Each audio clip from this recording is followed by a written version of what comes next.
terminate 嗰個 agency relation 咧，就係一係拜法律啦，終止咗佢啦。listing agent agreement expire 即係過咗期啦。property 如果係爛咗、燒毀咗，裏邊 agent 或者 principal 是但一方面離開咗死咗。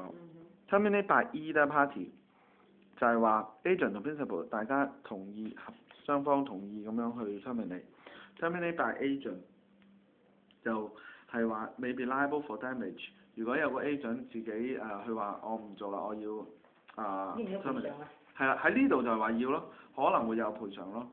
如果 terminate by 個 principal 咧，may be liable for commission， 是但一個，即係嗰個 principal 佢可能要俾佣金咯，因為佢唔可以臨時咁樣話唔做噶嘛。close of escrow 第三，一係 law， 一係就 by 是但各一方一係咧就係 close 咗。咁即係所以 close 就係開心㗎啦，by law 嘅就係唔開心㗎啦。咁 USA law 嘅 violation， 如果喺成個過程裏邊咧，有啲法庭咧，有啲法律咧係違約嘅，咁咧嗰個地產局長咧就會係去管啊。通常佢哋管係管個 licensing， 即係喺 B 嗰度啦。Commissioner has power to suspend、revoke 同 deny 個 license。當即係有嗰個 hearing 完咗之後咧，佢就可以 suspend revoke 或者 deny 啦。呢啲 negative 嘅字咧，我哋好多時係話 deny 啦呢個字啦 ，revoke 啦 ，suspend 啦 ，rescind 啦 ，rescind 咧就即係取消啦 ，terminate 啦，完結啦，咁。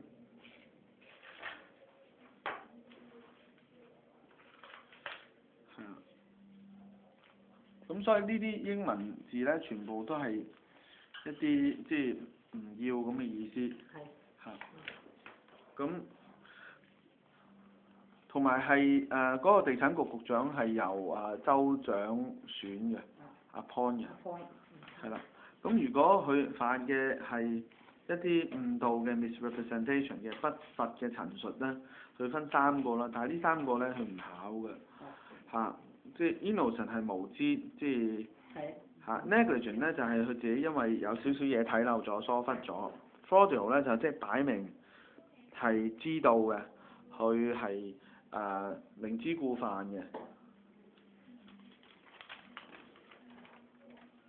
咁所以咧同埋喺法律上邊咧好多時咧，其實嗰呢個都係好常用嘅。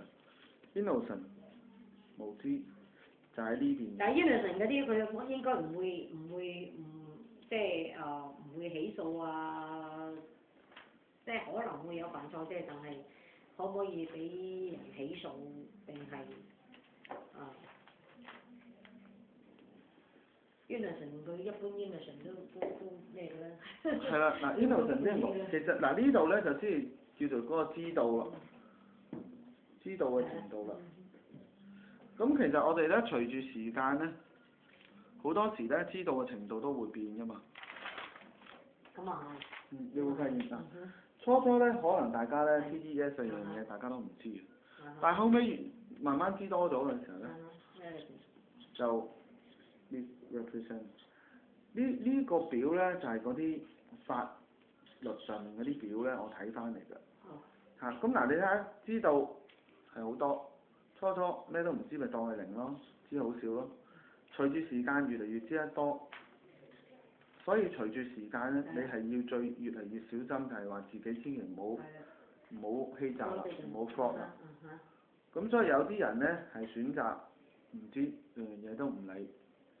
咁但係咧喺呢度咧又係牽涉到我哋千祈就唔好誤導啦，唔好即係你越知得多嘅時候，但係你就冚埋佢唔話俾人知，咁就變咗你誤導咗咯。你只要知道多咗，但係你又話翻俾人知，咁你就安全啲。Puffing 咧，即係喺呢度我哋學咗一個字叫 puffing 啦。Puff 咧就係即係話係 when an agent gives an opinion, not a statement。佢係俾個自己嘅意見啫，咁咧佢咧唔屬於違法，但係咧。佢即係好似我有個解釋咧，就係話好似吹水咁樣。咩叫吹水？即係中文即係喺度講下，好似誇張咁咯。咁我記得咧，我以前睇嗰啲卷咧，學過一個英文字叫 exaggerate 啊。係啊。咁其實 puffing 咧都係有少少含義同 exaggerate 有類似嘅。咁我咧教埋即係大家啦，希望大家 exaggerate 啲英文唔熟嘅，咁你哋可以呢個 exaggerate 咧就叫誇大啦，誇大啦，口字邊。咁咧有啲歌叫 Puff the Magic Dragon，咁就係 Puff。